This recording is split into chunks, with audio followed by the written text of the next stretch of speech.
মোটামুটি 5টার মধ্যে বর্ণালীর থেকে আবার ফিরবো অফিসের দিকে। হ্যালো এভরিওয়ান, আসসালামু আলাইকুম, welcome back to my brand new video. নতুন একটা ভিডিওতে আপনাদের স্বাগতম জানাচ্ছি। তো এখন ঘড়ি কাটায় বাজে ঠিক 4:30 আর আমি এখন যাচ্ছি বর্ণালী মোড়ে। রাজশাহীতে সকাল 9টা থেকে 5টা পর্যন্ত কিন্তু শীতলতা রয়েছে। মোটামুটি 5টার মধ্যে বর্ণালীর থেকে আবার ফিরবো অফিসের দিকে। তো বর্ণালীতে একটা কাজ পড়েছে একটা ফ্রেন্ডের সাথে, তো সেই ফ্রেন্ডের সাথে দেখা করব। ওর সাথে একটা কাজ সেরে দেন আমার অফিসে ফিরবো খুব তাড়াতাড়ি, কারণ শীতলতা 5টা পর্যন্ত রয়েছে। আকাশে দেখতে পাচ্ছি মেঘ জমে গিয়েছে। সকাল থেকে এরকম মেঘ আর সূর্যের খেলা চলছে রাজশাহীতে। সকালে প্রচুর গরম ছিল, এখন যেহেতু একটু মেঘ লাগছে, সো একটু ঠান্ডায় পড়ছে। তো গত ভিডিওতে একজন কমেন্ট করছিলেন যে রাজশাহী শহরের দূরত্ব, জায়গাগুলো দূরত্ব কেমন, প্লাস ভাড়া কেমন, এসব নিয়ে একটা ভিডিও তৈরি করতে। আমি সেসব ভিডিও বানাবো এবং এখন থেকে ভিডিওগুলোতে যেখানে যাব সেখান থেকে ভাড়াগুলো বলার চেষ্টা করব। রাজশাহীতে কিন্তু অটোরিকশা বা রিক্সার ভাড়া কিন্তু তুলনামূলক কম। যেমন আমি যাচ্ছি ভদ্রা থেকে বর্ণালী পর্যন্ত, কিন্তু ভাড়া 5 থেকে 7 টাকা অটোতে। এরকমই রাজশাহীতে ভাড়া, যেমন ভদ্রা থেকে লক্ষ্মীপুর ভাড়া মাত্র 8 টাকা ছিল, এখন সম্ভবত 10 টাকা করেছে। 8 টাকা 10 টাকার মধ্যেই আছে। আর আমি এখন আছি কামরুজ্জামান চত্বরে। আর রাজশাহীতে কিন্তু ওয়েদারটা আজকে মোটামুটি ভালো। আর সেই ওয়েদার ছাড়াও কারফিউ যে সিস্টেমটা, সেটাও এখন অনেকটাই শীতলতা, মানুষজন তাদের স্বাভাবিক জীবনযাপন শুরু করেছে। আর বর্ণালী মোড়ে ফ্রেন্ডের ভিসা ব্যাপারে তাকে একটু সহযোগিতা করব, কারণ ওর একটা ইন্ডিয়ান ভিসা করবে। সেই ভিসার কী কী ডকুমেন্ট লাগবে সেসব বিষয়ে ওকে একটু ইনফরমেশান দিব। আর ওখানে আমার পরিচিত এক বড় ভাই রয়েছে, সে ওই যে কম্পিউটারের অপারেটর, তোর সাথে ওকে পরিচয় করে দিব। যদিও যাওয়ার প্রয়োজন ছিল না, ফোনে কথা বললে হয়ে যেত, কিন্তু ও বলছিল যে আসলে ওর জন্য ভালো হয়, তো সেজন্য যাচ্ছি। যেহেতু অফিসেই যাব, তো যাওয়ার পথে ওর সাথে দেখা করে যাই। তো এখন আছি নগর ভবন পাস করলাম, এখানে যে একটা রেলগেট ছিল, রেলগেটটা পাস করে চলে আসছি। আর এটাকে বলে হচ্ছে দড়িখরবোনা। আপনাদের এই রোডটা কখনো শেয়ার করি নাই। যারা রাজশাহীতে আছেন তারা তো জানেন, রাজশাহীর বাইরে মানুষদের জন্য ইনফরমেশন দেওয়ার চেষ্টা করছি। এই এলাকাটাকে বলে দড়িখরবোনা। এখানে কিন্তু দড়িখরবোনা একটা মসজিদ রয়েছে। আর এই এলাকাতে কিন্তু ফার্নিচারের জন্য খ্যাত, এখানে ফার্নিচারের সব শোরুম পাওয়া যায়। আর সামনেই হচ্ছে বর্ণালী মোড়। রাজশাহী শহর কিন্তু খুব বড় না, হ্যাঁ। রাজশাহী শহরে এক মাথা থেকে এক মাথায় একটা আমাদের কথা আছে যে 20 টাকা দিয়ে রাজশাহী এক মাথা থেকে এক মাথায় চলে যাওয়া যায় খুব ইজিলি। আর আমি কিন্তু এখন আছি বর্ণালী মোড়ে, ডান দিকের যে চলেছে ক্যান্টনমেন্টের দিন। আর সামনে দেখতে পাচ্ছেন এটা হচ্ছে ইন্ডিয়ান ভিসা অ্যাপ্লিকেশনটা রাজশাহী। আর আমি এখানে একটু দাঁড়াবো, আমার ফ্রেন্ডের জন্য অপেক্ষা করব এই সাইডে। দেন পরবর্তীতে আবার কথা হচ্ছে একটু পরে। ফ্রেন্ডের সাথে দেখা করলাম, ওর সাথে কথা হলো। মোটামুটি খুব বেশি সময় দেয় নাই, 15 মিনিটের মতো সাথে কথা বললাম, বলে আবার আমি আমার অফিসের দিকে রওনা দিয়েছি। আর আমি একটু ভিতর দিক দিয়ে আসছি। আর এই রোডটা হচ্ছে কাদিরগঞ্জের রোড। আর এই রোড দিয়ে সোজা গিয়ে আমরা উঠবো হচ্ছে মহিলা কলেজের মোড়ে। আর ভিতর দিয়ে যাচ্ছি ঝামেলা এড়াতে। তো এর মধ্যে আমার বস ফোন দিয়েছে, তো তাড়াতাড়ি অফিসে যেতে হবে।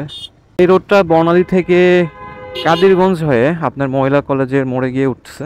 মহিলা কলেজের সামনে দিয়ে আবার কিন্তু মালোপাড়া যাওয়া যাবে। রাজশাহী শহরটা এখন অনেক ফাঁকা, যেহেতু 5টার ঠিক আগ মুহূর্ত চলছে এখন, সো আস্তে আস্তে রাস্তাটা অনেক ফাঁকা হয়ে যাচ্ছে।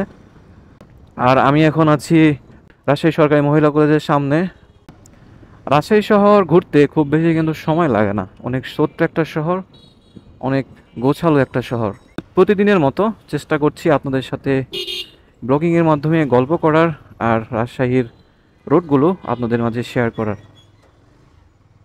আর এরই ফাঁকে আপনারা যারা চ্যানেলটি এখনও সাবস্ক্রাইব করেন নাই, প্লিজ চ্যানেলটি সাবস্ক্রাইব করে দিবেন এবং পাশে থাকা বেল আইকনটি প্রেস করে দিবেন। আর এই মুহূর্তে আমি এখন অবস্থান করছি রাজশাহী নিউ মার্কেট এবং থিম অমর প্লাজার মাঝে দিয়ে যে রোডটা চলে গিয়েছে সেই রোডে। আমার ডান সাইডে আছে রাজশাহী নিউ মার্কেট এবং বাম সাইডে থিম অমর প্লাজা। এর আগের ভিডিওতে বলেছিলাম এখানে ওভারপাসের কাজ হচ্ছে, এই জন্যে প্রায় সময়ই এখানে ছোটোখাটো একটা জ্যাম লেগে যায়। খুব বড় জ্যাম না, কিছু সময়ের জন্য একটা জ্যাম লেগে যায়। সামনে কিন্তু কিছুই নাই, পুরোটাই ফাঁকা। তারপরেও কিছু অটোরিকশার কারণে জ্যামটা লেগে যায় এখানে। আপনারা দেখতে পাচ্ছেন কিনা জানি না, কিন্তু আমি দেখতে পাচ্ছি সামনে পুরোটাই ফাঁকা। সামনে একটা অটো রিক্সা বাধাই দিয়েছে আর একটা প্রাইভেট কার, এই দুইটার জন্যই জ্যাম লেগে গেছে। থেকে 10 মিনিটের মতো ওখানে ওয়েট করতে হইলো। আসলে কি বলবো, আর বলার কিছু নাই, একটা কারের জন্য এতক্ষণ ওয়েট করতে হলো। আমার ডান সাইডে রাজশাহী নিউ মার্কেট, আর রাজশাহী নিউ মার্কেট থেকে 0 পয়েন্টের ভাড়া কিন্তু 5 টাকা অটোতে। আসলে রাজশাহীতে অটো রিক্সা বা রিক্সাতে চলাচল করা কিন্তু অনেক মজার। এখানে খুব কম ভাড়ায় অল্প সময়ের মধ্যে সব জায়গায় পৌঁছানো যায়। আর এর মধ্যে আমি অফিসে চলে আসছি। তো অফিস থেকে বেরিয়ে পড়লাম, অফিসে খুব বেশি সময় দেয় নাই, স্যারকে বলে আবার বের হলাম বাসায় ফিরবো বলে। ইন্ডিয়ান ভিসার ব্যাপারে বন্ধুর সাথে কথা বলছিলাম তখন তখন ও আবার ইন্ডিয়াতে ট্যুরিস্ট ভিসায় যাবে। তো এখন যে দেশের অবস্থা, ওকে বললাম যে দেশের অবস্থাটা একটু ভালো হোক, দেন ভিসা অ্যাপ্লাই করবে। তো তারপরে আবার চিন্তা করলাম যে যেহেতু ভিসা প্রসেসিং একটা সময়ের ব্যাপার, মোটামুটি 3 মাসের মতো সময় নেয় অ্যাপয়েন্টমেন্ট নেওয়ার জন্য।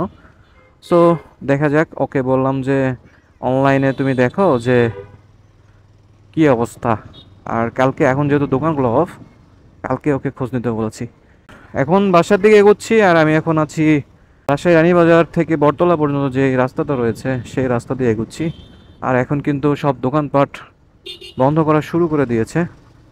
আপনারা যারা আমার ভিডিওগুলো নিয়মিত দেখছেন তাদেরকে অসংখ্য ধন্যবাদ জানাচ্ছি অন্তরস্থল থেকে। আসলে আমার ভিডিও কোয়ালিটি জানি না কেমন হচ্ছে, ডে বাই ডে আপগ্রেড করার চেষ্টা করছি। আপনাদের ভালোবাসায় আমার যে চ্যানেলটি অনেক দূরে যাবে এই আশাই করছি। ভালোবাসার বহিঃপ্রকাশ স্বরূপ প্লিজ চ্যানেলটিকে সাবস্ক্রাইব করে দিবেন, লাইক এবং কমেন্ট ড্রপ করতে ভুলবেন না, এবং কমেন্টে জানিয়ে দিবেন আপনার সুন্দর মতামতগুলো। আজকে ভিডিও শেষ করার আগে কিছু কথা বলতে চাই আমার এই ছোট্ট জ্ঞানে। আসলে এখন যৌবনের সময়টা কিন্তু পরিশ্রমের সময়। আপনি এখন যত পরিশ্রম করবেন, আপনার প্রবীণ সময়ে সেই সময়গুলা সোনালি সময় হবে। এখন যদি সময়টা আপনি পরিশ্রম না করেন, সেই সময়টাতে গিয়ে কিন্তু খুব কষ্ট কিংবা হতাশায় পড়তে হবে, যেটা আমি মনে করি। সো আমি সহ আপনারা সবাই চেষ্টা করবেন এই যৌবনের সময়গুলোকে নষ্ট না করে পরিশ্রম এবং কাজে লাগাতে। হয়তোবা আমার এই ছোট মুখে কথাগুলো অনেক বড় বড় হয়ে গিয়েছে, আমার ভুল ভ্রান্তিগুলো আপনারা ক্ষমাসুন্দর দৃষ্টিতে দেখবেন। আজকে আর ভিডিওটি বড় করব না, ভিডিওটি এখানেই শেষ করব। পরবর্তী ভিডিও পাওয়া পর্যন্ত সবাই ভালো থাকবেন, সুস্থ থাকবেন। সবার সুখ সমৃদ্ধি ও সুস্বাস্থ্য কামনা করে আজকের ভিডিওটি এখানেই শেষ করছি। আল্লাহ হাফেজ, আসসালামু আলাইকুম।